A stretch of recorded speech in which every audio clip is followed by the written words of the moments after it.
కార్తీక దీపోత్సవం కార్యక్రమానికి తిరిగి స్వాగతం. శివకేశవ అభేద్యమైన ఈ కార్తీక మాసంలో శివ పంచాక్షరిని, శివ అష్టాక్షరి మంత్రాన్ని మనందరి చేత జపింపజేసి ఆ ఫలితాన్ని మన గురువు గారు శ్రీ నోరి నారాయణమూర్తి గారు మనందరికీ తమ ప్రవచనం ద్వారా వివరిస్తారు.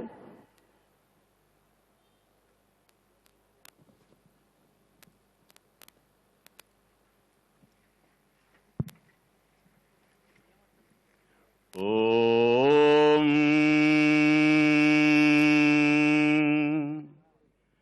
తుండమునే కదంతమును తోరపు బొజ్జయువామహస్తమున్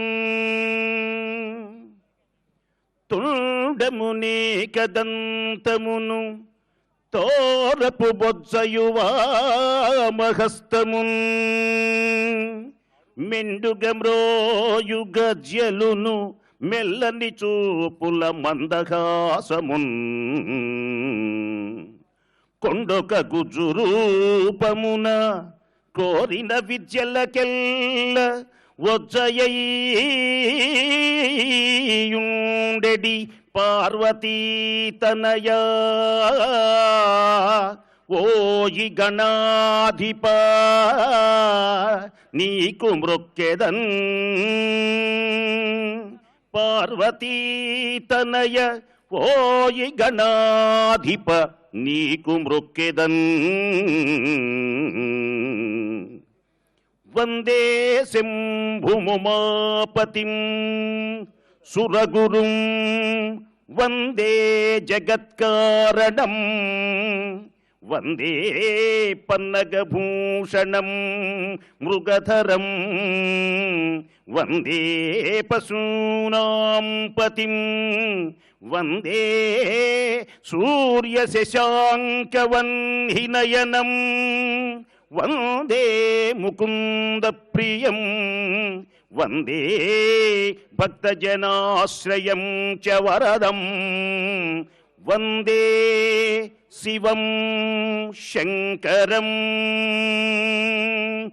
ఉమాసహిత మహేశ్వరుని దివ్య చరణారవిందములకు శతసహస్ర కోటి ప్రణామములు సమర్పిస్తూ అఖండ తేజోమయమై సర్వమునీంద్రుల యొక్క పాదస్పర్శతో పరమ పావనమై దేవతాగణమే ఇక్కడకు వచ్చి ముక్కోటి దేవతలకు అధీశ్వరుడైనటువంటి దేవేంద్రుడే ఇక్కడకు విచ్చేసి దివ్యమైనటువంటి అనుగ్రహంతో ఈశ్వరుని యొక్క దివ్య ప్రతిష్ఠ చేసి అమరారామం అనేటువంటి పంచారామములలో అఖండ శక్తివంతమై ప్రకాశించే దివ్య తేజస్సుని ఇక్కడ నిబంధింపజేసి అలాంటి దివ్యమైనటువంటి దేవేంద్రుని రాజధానిగా అటు ఇంద్ర రాజధాని అమరావతి అయితే ఇక్కడ చంద్ర రాజధాని మరొక అమరావతి అయి అఖండ తేజోమయమై ఇంద్ర వైభవాన్ని చవిచూడబోతున్నటువంటి మనకు ప్రప్రథమంగా ఈటీవీ వారిచే నిర్వహింపబడుతున్న దివ్య తేజోమయమై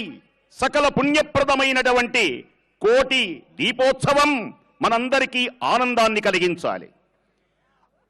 కార్తీక మాసం అత్యంత శ్రేయస్కరమై నా ఎడమ ప్రక్కన ఉన్నటువంటి దేవుడు మహావిష్ణుమూర్తి, ఈ కుడి పక్కన ఉన్నటువంటి దేవుడు పరమశివుడు.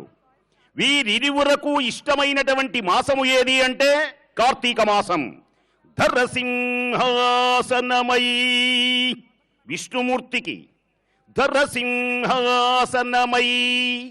నభంబు గొడుగై తద్దేవతల్ భృత్యులై పరమామ్నాయమునెల్ల వందిగణమై బ్రహ్మాండమాకారమై సిరి భార్యామణియై విరించి కొడుకై శ్రీగంగ సత్పుత్రియై వరుసన్నీ ఘనరాజసంబు నిజమై వర్ధిల్లు నారాయణ. కార్తీక దామోదరుని అర్చించే పుణ్యమైనటువంటి మాసం ఇంకొక రోజు మాత్రం రేపు ఉన్నది. ఇది శక్తివంతమైనటువంటి మాసం, ఈశ్వరునకు ఇష్టమైనటువంటి మాసం. ఓం నమః శివాయ. ఓంకారం 3 అక్షరములే కాదు, శివమహాపురాణంలో వేదవ్యాసుల వారు తెలియచేశారు. అకార, ఉకార, మకార, నాద బిందువులతో ఉన్నటువంటి పంచతత్వములతో ప్రకాశించే దివ్యశక్తియే ఓంకారం. ఓంకారములో అకార, ఉకార, మకార, నాద బిందువులు ఉన్నాయి. ఓంకారం పలికేటప్పుడు ఓం ఓం అని అనకూడదు, ఓం. నాద ప్రియుడు ఈశ్వరుడు. ఎక్కడ నాదం మారుమురోగుతుందో పక్షుల కిలకిలారావాలు నాదం, ప్రభాత దివ్యమైనటువంటి సూర్య కిరణాలు నాదం, ప్రకృతి నాదం, భూమి తిరుగుతుంటే నాదం, ఇప్పుడు గాయకులు పాడినటువంటిది నాదం, నేను మాట్లాడేది నాదం, మీరు వినేది నాదం, ప్రపంచమే నాదమయం. ఈ నాదమయమే ఈశ్వరుని యొక్క దివ్యమైనటువంటి అనంతమైన ఈ శక్తి లోకములో ప్రవహించింది కనుకనే ఈశ్వరునికి న మ సి వా య పంచాక్షరి మహామంత్రంతో ప్రకాశిస్తారు. ఈ పంచాక్షరి మహామంత్రము 5 అక్షరములే దేనికి ఉన్నవి అంటే ఈ లోకమంతా ప్రపంచము అంటారు దీన్ని. ఈ లోకమంతా ప్రపంచము. ప్రపంచము అంటే పృథివీ, ఆపహ, తేజో, వాయు, ఆకాశములు అనే పంచభూతములతో నిర్మితమైనటువంటిది కనుకనే ఈ లోకమును ప్రపంచము అంటారు. మన పల్లెటూళ్లలో పంచాయితీ అని కార్యాలయం ఉంటుంది. అసలు ఈ పంచ సంఖ్య యొక్క గొప్పతనం కపిల మహర్షి సాంఖ్యయోగంలో అత్యద్భుతమైనటువంటి రీతిలో వర్ణించారు. అందుచేతనే దివ్యమైనటువంటి పంచాక్షరీ మంత్రాన్ని ఓం నమః శివాయ దివ్యమైనటువంటి నాదాన్ని ఎవరైతే నిరంతరం ఆరాధిస్తున్నారో, ఎవరైతే తన నోటితో పలుకుతున్నారో, ఆ దీపము జ్యోతి దగ్గర దీపస్వరూపమైనటువంటి ఈశ్వరుని, దీపస్వరూపమైనటువంటి లక్ష్మీ అంశని, దీపస్వరూపమైనటువంటి త్రిమూర్త్యాత్మకమైన రూపాన్ని, త్రిగుణ రూపమైనటువంటి రూపాన్ని, సత్వగుణ రజోగుణ తమోగుణముల యొక్క దివ్య స్వరూపాన్ని ఎవరైతే ఆరాధించారో జన్మ జన్మల పాపములన్నీ ఈనాటితో పటాపంచలైపోతాయి. శివునకు ఇష్టమైనటువంటి తిథి చతుర్దశి, శివునకు ఇష్టమైనటువంటి నక్షత్రం ఆరుద్రా నక్షత్రం, ఉదయించినటువంటిది అగ్ని ఫేళ ఫేళ ఫేళమని మహానుభావుడైనటువంటి ఆ మహానుభావుడు ఆరుద్రా నక్షత్రంలో అరుణాచలం అనేటువంటి దివ్యమైనటువంటి ప్రదేశంలో అగ్నిలింగమై కనకన కనకన కనకన కనకన మంటలు మండుతూ ఫెళ ఫెళమని దివ్యమైనటువంటి విష్పులింగములు గగన మార్గంలో రివ్వు రివ్వు రివ్వున ఎగురుతుంటే ఆ ఎగిరినటువంటి అగ్ని కణములే ఈనాడు మనకు ప్రకాశించేటువంటి సూర్య భగవానుడు.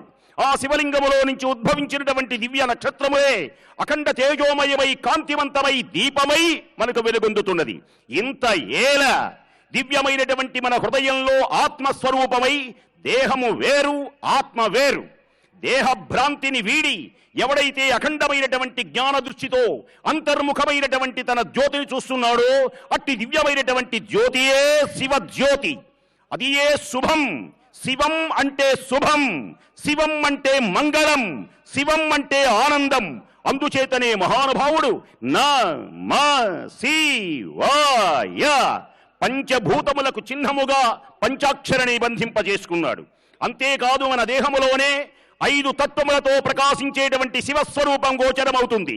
ఈ దేహంలో ప్రాణ, అపాన, వ్యాన, ఉదాన సమానములని పేరు కలిగినటువంటి పంచ వాయువులు ఈ దేహమునందు నిక్షిప్తము ఉన్నాయి. ఇవే శివస్వరూపం. అన్నమయ, ప్రాణమయ, మనోమయ, విజ్ఞానమయ, ఆనందమయ.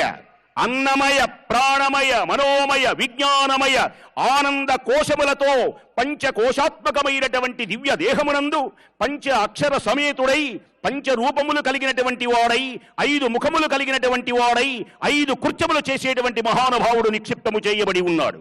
అంతేకాదు ఈ దేహమునందు 5 జ్ఞానేంద్రియములు, 5 కర్మేంద్రియములు ఈ దేహములో వ్యాపించి ఉన్నాయి. అట్టి దివ్యమైనటువంటి తత్వమే శివతత్వం. ఇది జ్ఞాన దృష్టితో ఆలోచించాలి. ఏ దేవుడైనా సృష్టి ఒక ఆయనే చేస్తాడు బ్రహ్మ, స్థితి ఒక ఆయనే చేస్తాడు విష్ణువు, లయం ఒక ఆయనే చేస్తాడు రుద్రుడు. అయితే సృష్టి, స్థితి, లయ, తిరోధాన అనుగ్రహములనే పంచకృత్యములు చేయగలిగినటువంటి ఏకైక మహానుభావుడు పరమేశ్వరుడు ఒక్కడే. అందుచేతనే అందరూ ఒక్కసారి చేతులు పైకి ఎత్తి హర హర మహాదేవ, కైలాసానికి వినపడాలి, నీకు నాకు కాదు, హర హర మహాదేవ. అమరావతికైనా వినపడాలి, హర హర మహాదేవ. ఓం నమ శివాయ. ఆహా, ఓం నమ శివాయ. 5 కృత్యములు, సృష్టి, స్థితి, లయ, తిరోధాన, అనుగ్రహములనేటువంటి 5 కృత్యములు. ఇంకా గొప్ప విశేషం ఏమిటి అంటే నమ శివాయ అనేటువంటి దివ్యమైనటువంటి పంచాక్షరీ మహామంత్రములలో ఈశ్వరుని యొక్క దివ్యమైనటువంటి 5 తలలు ఉన్నాయి. మెదడుకు సంబంధించిన పెద్ద డాక్టర్ని అడిగితే ఈ తలకాయలో కూడా 5 భాగాలు ఉంటాయి. అందుచేతనే పరమేశ్వరునికి 5 తలలు కలిగినటువంటి వాడు ఆయన. ఏమిటి ఆ 5 తలలు, ఆ 5 శిరస్సులు? ఓం సద్యోజాతం, 2 వామదేవం, 3 అఘోరం, 4 తత్పురుషం, 5 ఈశానం. సద్యోజాత, వామదేవ, అఘోర, తత్పురుష, ఈశానములనేటువంటి 5 ముఖములతో ప్రకాశించేటువంటి దేవదేవుడు ఆయనే. ఆయన ఏకాదశ రుద్రుడు ఆయనే. రుద్రం అంటే, రుద్రుడు అంటే సంసారం అనేటువంటి ఒక దుఃఖం ఉంటుంది. నీకైనా నాకైనా జన్మించినటువంటి ప్రతి వ్యక్తికి సుఖం దుఃఖము 2 ఉంటాయి. జ్ఞానికైనా పండితుడికైనా నీకైనా నాకైనా ఎవడైనా జన్మ అనేటువంటిది ఉన్నది అంటే కర్మ అనేటువంటిది ఉంటుంది. జన్మ అనేది ఉన్నది అంటే కర్మ అనేది ఉంటుంది. కర్మ ఫలమును అనుభవింపక తప్పదు. అందుచేతనే కర్మలన్నిటినీ దాటించగలిగినటువంటి దేవదేవుడు మహానుభావుడు. ఆ మహానుభావుడు 11 తత్వములతో ప్రకాశిస్తూ ఉంటాడట. ఏమిటి ఆ 11 తత్వములు అంటే 5 జ్ఞానేంద్రియములు, 5 కర్మేంద్రియములు, 1 మనస్సు. ఇవి కలిపి 11 తత్వములతో ఉంటాడు కనుకనే ఏకాదశ రుద్రుడు ఆయన. వామదేవాయ నమో, మహానుభావుని వర్ణించింది వేదం. 11 రుద్రుని వర్ణించింది వేదం.